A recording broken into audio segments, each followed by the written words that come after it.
Bulletin में स्वागत है आपका। मैं हूं प्रशांत चुरहे। केरल में सोलर घोटाले को लेकर के आज भी तिरुवनंतपुरम में जमकर बवाल हो रहा है। सचिवालय के बाहर बीजेपी युवा मोर्चा के कार्यकर्ता सीएम ओमन चांडी के खिलाफ विरोध प्रदर्शन कर रहे हैं। लेफ्ट समर्थक भी चांडी के विरोध में हंगामा कर रहे हैं। इस दौरान प्रदर्शनकारियों की पुलिस से हिंसक झड़प भी हुई है। प्रदर्शनकारियों ने पुलिस पर पत्थर और पेट्रोल बम से हमला किया है। वहीं पुलिस ने प्रदर्शनकारियों को तितर-बितर करने के लिए आंसू गैस के गोले छोड़े और लाठीचार्ज भी किया। दरअसल विजिलेंस कोर्ट ने सोलर घोटाला मामले में चांडी के खिलाफ एफआईआर दर्ज करने के आदेश दिए हैं। केरल में सोलर पावर घोटाले की मुख्य आरोपी सरिता एस नायर ने राज्य के मुख्यमंत्री ओमन चांडी पर रिश्वत लेने का गंभीर आरोप लगाया। सरिता ने जांच आयुक्त से कहा है कि मुख्यमंत्री को उसने 1,90,00,000 रुपए की रिश्वत दी है। साथ ही सरिता ने यह भी कहा है कि उसने राज्य के ऊर्जा मंत्री और वरिष्ठ कांग्रेस नेता आर्यधन मोहम्मद को भी 40 लाख रुपए की रिश्वत दी। हालांकि सीएम चांडी ने इस मामले में अपना बचाव करते हुए कहा है कि वो किसी तरह की भी जांच के लिए तैयार है।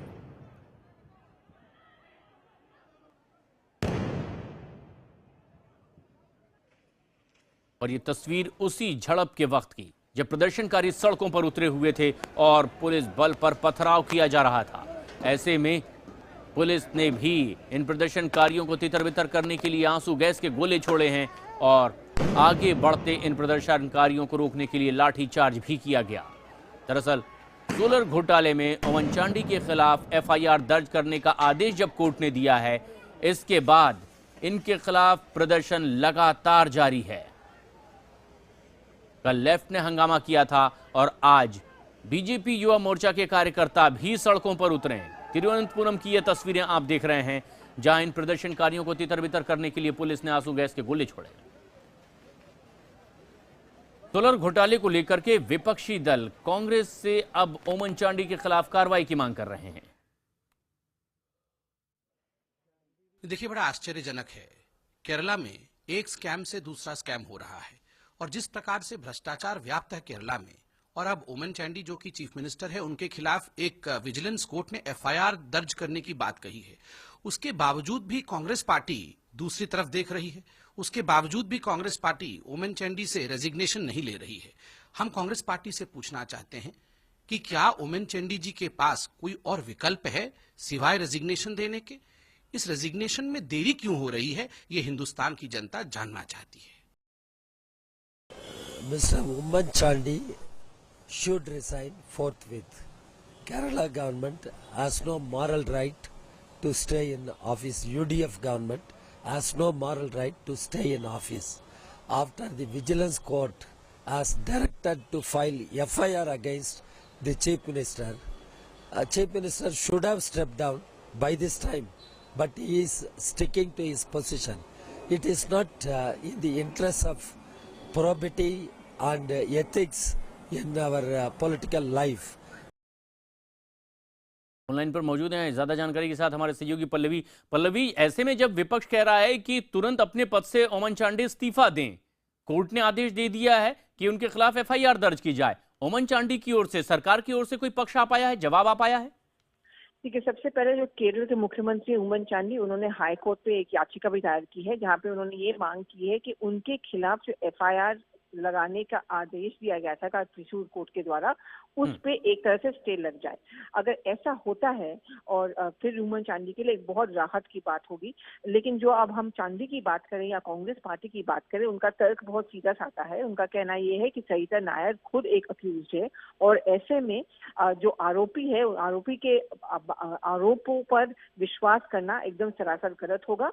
और आपने देखा होगा कि कल जो कांग्रेस पार्टी की प्रेस कॉन्फ्रेंस हुई थी दिल्ली में, वहां पे भी पूरी तरह से कांग्रेस पार्टी ने ओमन चांडी की समर्थन भी किया था और उन्होंने कहा था कि उन्हें नहीं लगता कि ऐसे में ओमन चांडी को इस्तीफा देना चाहिए। अगर आप राजनीति की तरफ से देखें, कांग्रेस का तर्क सीधा साधा ये है कि अगर वो लोग अपने मुख्यमंत्री, चाहे वो वसुंधरा राजे सिंधिया हो या शिवराज सिंह चौहान हो, उनके खिलाफ को बहुत सारे आरोप लगने के बावजूद भी उनको हटाने की कोई कोशिश भी नहीं की गई, तो ऐसे में बीजेपी को ये उम्मीद रखना कि कांग्रेस भी वही करेगी, वो सरासर गलत है। दूसरा तर्क कांग्रेस पार्टी का ये है कि पहले भी उन्होंने जब महाराष्ट्र के मुख्यमंत्री अशोक चव्हाण का इस्तीफा लिया था, ऐसे और या चाहे वो शशि थरूर या पवन बंसल का लिया था, ऐसे में कांग्रेस को कोई राजनीतिक लाभ नहीं मिला था, बल्कि ये लगने लगा था कि कांग्रेस ने कोई गलत काम किया ही था, इन लोगों ने कोई गलत काम किया था, इसीलिए इन लोगों को इस्तीफा देना पड़ा था। तो कल जब सोनिया गांधी के यहाँ जो बैठक बुलाई गई थी, वहां पे सोनिया गांधी ने भी इस बात का समर्थन दिया था कि चांदी को अभी इस्तीफा देने की कोई जरूरत नहीं है। ऐसे में अभी इंतजार इस बात का है कि हाईकोर्ट क्या कहती है, और अगर हाईकोर्ट एफआईआर पर रोक लगा देती है तो बहुत ही राहत की बात होगी कांग्रेस पार्टी के लिए।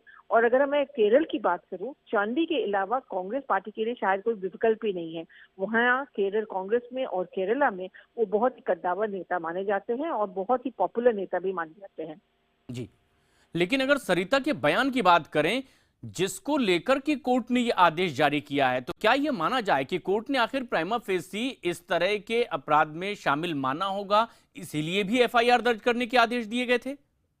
देखिए, अगर आप राजनीतिक तरह से बात करें, अगर बीजेपी जो कहती है, वामपंथी दल भी जो यहाँ पे कह रही है, उनका बातों में उनका जो तर्क है उसमें भी एक तरह से हम कह सकते हैं कि वजन है, क्योंकि जो आरोप इनके खिलाफ लगाए गए हैं वो बहुत ही संगीन है और कोर्ट ने इन आरोपों को खारिज नहीं किया। उल्टा कोर्ट ने ये कहा है कि एफआईआर दर्ज किया जाना चाहिए, लेकिन ये एक त्रिशूर का डिस्ट्रिक्ट कोर्ट था और इसीलिए चांदी ने हाईकोर्ट में एक याचिका भी दायर की है। और इसीलिए मैं बार बार यही बात पे जोर दे रही हूँ कि अगर हाईकोर्ट ने इस एफआईआर पे स्टे लगा दिया तो वही राजनीतिक लाभ कांग्रेस उठाने की कोशिश करेगी। लेकिन यहाँ के जो लोग रहते हैं उनका कहना यह है कि चांदी का जो एक इमेज है, जो छवि है, उस पर बहुत जोर से एक तरह से धक्का लगा है और कहीं ना कहीं इसका खामियाजा शायद आने वाले चुनावों में भी कांग्रेस को भुगतना पड़ेगा।